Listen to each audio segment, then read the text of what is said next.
Love is such a cruel emotion. I didn't realize I had it till the person I loved forgot me. If you knew all the flaws a person had, the constant headaches, the anxious feeling of wanting to puke that sickeningly had the guts to be both a good and bad emotion, the stress they caused you, would you still love them?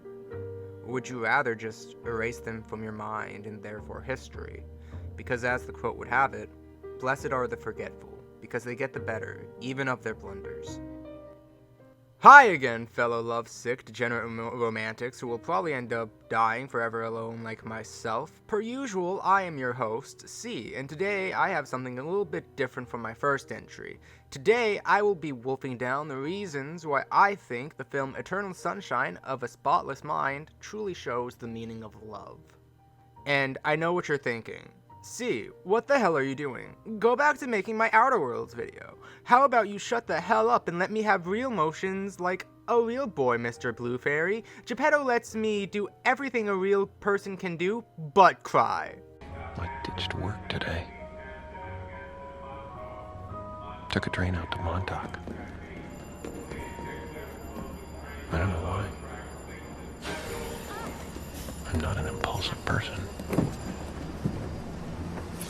So, Eternal Sunshine of a Spotless Mind came out on March 17th, 2004. The story follows Joel, a lonely, depressed guy whose ex-girlfriend Clementine has decided to literally have him erased from her mind. In anger and getting betrayed and just not thinking straight, something I wish I never do, he chooses to erase her in response, and regrets the decision during the actual procedure. It perfectly combines science fiction aspects, drama, and romance in a good emotion-packed 1 hour and 40-minute film you have to watch from the beginning to truly understand. But see, it's probably just some generic romance film with science fiction aspects in it that ends with a happy ending. Why are you hyping it up so much? To start off, you can't be any further from the ballpark. You didn't even show up to the game. You're just drunkenly swaying in the road right outside of your pub with a glove on your hand. This is where I tell you guys, this video and everything that I talk about is serious. I'm going to be talking about love and complicated emotions. I'll be also talking about my own experiences that led me to love this film so much. And this film ends with something so great that, yes, in a way, it's a quote-unquote happy ending, but all at the same time, it leaves you pondering on what happens after the credits, and is at the same time anything but a conventionally happy ending. Now, before I continue, if you haven't gone and watched this film and actually want to understand what's going on and not be spoiled, go watch the movie Forehead and don't complain to me about spoilers. Now, let's get back to Scott Pilgrim versus the experimental indie film. Back to it. So, to truly get the point, we have to get through all the reoccurring themes throughout the film. You forgot me, and it hurts. I don't want to forget you, and I can't forget what you made me feel. And I don't care if you're not perfect. I love you, okay?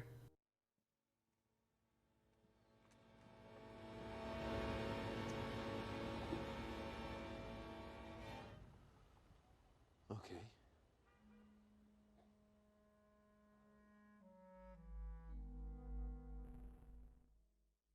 This is the second earliest theme introduced in the film, but the first most pivotal put into play for the viewer.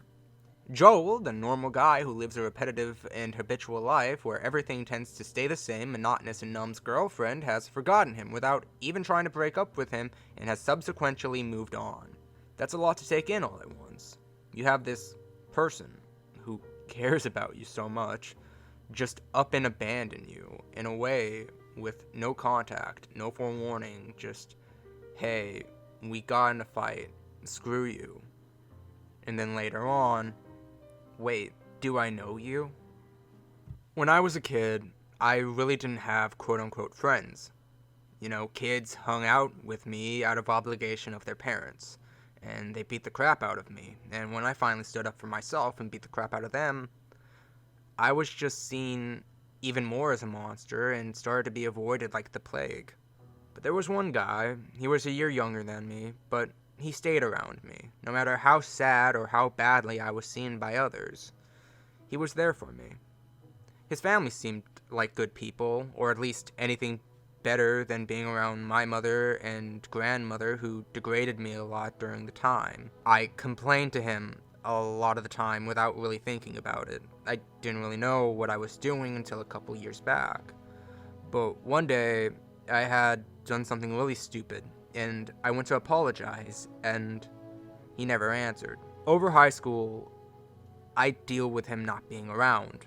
Maybe I'd send him a message once in a while, embarrassingly, but I knew he'd never answer. He had forgotten about me. Heads up, he hadn't. He hadn't forgotten about me at all, but, during that time period, I thought he had. And we are on better terms now, even though we still don't talk to each other. You see, he was some of my only good memories, and now he'd up and forgotten me. I'd stupidly do things in an attempt to make more memories, so perhaps I could forget him. I did a lot of things to try and forget him. What was the point in having those good memories if the person you shared them with didn't even remember you? But I couldn't. I couldn't forget him. Joel has a very powerful saying in the beginning of the movie that resonated with me a lot when I was going through those feelings of wanting to forget a person but not being able to because of how much they meant for you. It's all falling apart. I'm erasing you and I'm happy. You did it to me first. I can't believe you did this to me. Clem, can you hear me? By morning you'll be gone. The perfect ending to this piece of shit story. And hearing that, the desperate and raw, in the moment emotion that wasn't thought out clearly. You see, all Joel's life, he'd never been happy. He had cruddy friends as a kid, and just in general, he hadn't really ever been happy except for the moments he shared with Clementine. When the source of all of your good memories erase you, you are filled with nothing but weakness. You feel nothing but bone-trembling anger and sadness that makes you feel so sick and pathetic. If you've already been numb and sad your whole life, your mind pondering on reasons why someone up and forgot you with no heads up will only send you to an even more crippling state of depression fast. Crying, hitting the horn of your car to someone who won't come back, laughing uncontrollably out of pain, but the tears won't come out. For people like me and Joel, who have lived their whole lives with depression, it's so easy to wallow in that feeling. But it can also become one you're used to getting out of. Hi. Sorry? I just said hi. Hi, hello. Hi. This theme is something that's very quickly followed up after the scene I was just talking about. When Joel is in a part of his memory, the first time Clementine ever truly got him to burst out of his depressive barrier on that cracked ice pond, feeling so scared that they were going to fall through the ice, but still laying on that thin layer with her, where he says, I could die right now, Clem. I'm just happy. I've never felt that before. I'm just exactly where I want to be. Now, there's power behind that scene and the quote, because as Joel is erasing her, Clementine calls one of the men in the room, Patrick, a sick and twisted guy who also partook in the erasing of Joel from Clementine's mind, who is now using the items they had of each other in order to recreate the relationship that they had, except with himself playing the role of Joel. Patrick leaves the procedure to go see Clementine, in which the first thing she says is, Baby, what's going on? I don't know. I don't know. I'm lost. I'm scared. I feel like I'm disappearing. My skin's coming off. I'm getting old. Nothing makes any sense to me. You're not getting old. Nothing makes any sense.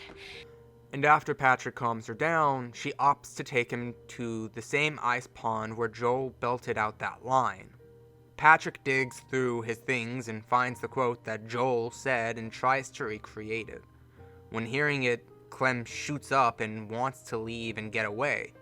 In the car ride back, Patrick keeps trying to calm her down with a combination of things Joel says and his own underdeveloped one-worded feelings, leading Clem to realize that maybe what she actually needs to get away from is Patrick. Though the procedure is supposed to erase people from each other's minds, that's just the script. You can erase the words all you want, but there are still those subconscious feelings that led you to even write those words in the first place. You don't forget the feelings people make you feel when they are so impactful to you and your development. Though it may not seem like it. I've always been quiet. Even more so when I was younger. I used to just sit around and watch people. I was always numb, and if I wasn't, I was in a strange mindset of melancholy that I couldn't fully explain. I can now, and I understand why I'm like that, but at the time, I didn't 100% understand. I could feel excitement and satisfaction, but I would never say I was elated for long periods of time, if ever. I'm still like that. And with my past and this emotional state that hardly ever changed, I had developed a very nihilistic and pessimistic view of the world and the humans in it that crafted its reality that others like me had to live in. You see, what was the point in life if there was no inherent meaning? Why do we just waste away when we can't enjoy life to its fullest? Why do people so easily fall into the beliefs and meanings that people before them have crafted in society and do it so happily? What was the point if we'd all be forgotten about someday? And then he came into my life. Hey, did I piss you off, or do you just not talk much? I met a guy in my sophomore year. At first glance, he was just some uppity and annoying freshman who wanted to make friends with everyone he met. After introducing myself to him and hearing him actually talk, I started to talk back and debated with him, thinking the observations I had made on him would give me the upper hand in our conversations. But, I was wrong about him. Yeah, he was very optimistic and impulsive, but he could go on forever about philosophy, symbolism, and the nerdy stuff like video games. And for once, I started talking and laughing with someone, out of my own ambition, in a matter of minutes, with hardly a chance to get any real observations on them. That summer, I'd finally tell him I'd never kissed anyone before, and he offered to kiss me. I was shocked, but I agreed. He sat with me, arms around my head. Even before he came in, something hit me. I felt as if I could die like this, as long as he was in my arms like this. I was the closest thing to happiness I'd ever been. I started to act the same way around him as I did with my friend I had parted ways with, though. There was something different, though. He'd actually actively try and help me see a better way to view life. But even then, I still wore him down. To cut a long story short, he told me he wanted to love me, and for a time wanted to be with me, but being negative and never hearing hope about anything made him hate talking to me at times, even if I brought a different perspective to him. In my shock, I smarmed some things back at him about how I couldn't stand being with such a one-track-minded, idealistic optimist. I didn't mean it though, and I puked later on the realization of his emotions and my immediate reaction to them. He was able to open up to me about things, and he made me want to be a better person and actually grow. He'd move on, but I would tell him the truth eventually, and in his response, he told me he still loved me like a friend. I guess that's the point. When somebody has mattered to you so much and has impacted you enough to the point you leave your comfort zone for them, you don't just forget the feelings you have had for someone, especially when they've had so much impact on your growth, to the point you feel balanced in your life for once. With that said, though you or others may try to replicate the feeling that person gave you, it'll never be as authentic as the first time it organically happened. In those moments for me, the world could have ended, and I wouldn't mind or regret anything up until that point. Too many guys think I'm a concept, or I complete them, or I'm gonna make them alive. But I'm just a fucked up girl who's looking for my own peace of mind. And this is the theme that brings it all together. By the end of the movie, we are brought back to where the movie began in Montauk, where the two originally fell in love and will of course fall in love again. They repeat everything they had done before, except a little different, and it brings us to Clem going to Joel's house when she finds her file on the reasons why she erased Joel, and they listen to it in the car together, leading Joel to kick her out of the car in disbelief. She hunts down his apartment, though, and walks into Joel listening back to his own file on his sloppy reasoning for erasing Clementine. She tries to leave, but Joel follows her out, leading to this scene. What? I don't know. What Just do you wait. want, Joel? Just wait. I don't know. I want you to wait for just a while.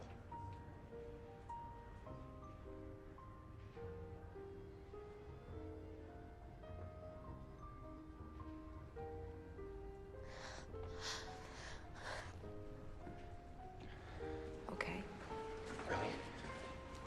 I'm not a concept, Joel. I'm just a fucked up girl who's looking for my own peace of mind. I'm not perfect. I can't see anything that I don't like about you. But you Right will. now, I can't. But you will.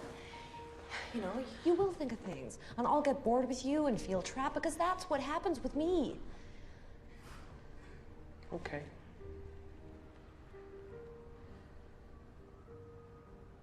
Okay.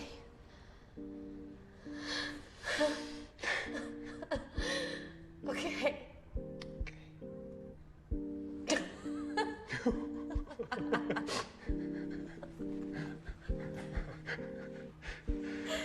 And that's what wraps this all together. They've acknowledged the fact that there are parts of each other they can't stand, but they still love each other. Even if they don't get back together, repeat the process, or just part ways. They don't care, because they love each other and have acknowledged the overwhelming good they were in each other's lives. You know, though I may move on, or may never get with someone, I'll never forget the love and impact that person had on me. I don't think I'd ever want to forget that, because if I had never fallen in love, I would have never noticed the fact that I can come close to the emotion of happiness, and I would have never truly become a better person. To refute the original quote, I feel bad for the forgetful, because they'll never overcome their blunders. Not learning is sometimes the cruelest fate of all. And you made it to the end. Thanks for watching again, I guess. But I want to go ahead and say that from now on I will be uploading 2 videos a month.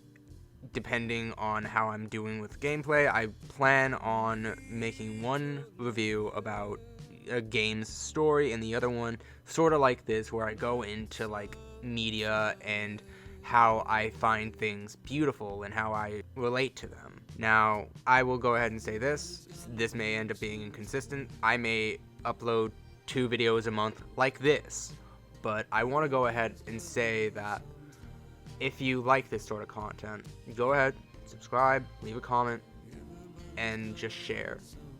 But if you don't, that's fine too. So, good night, good day, and good luck to all of you wherever you are.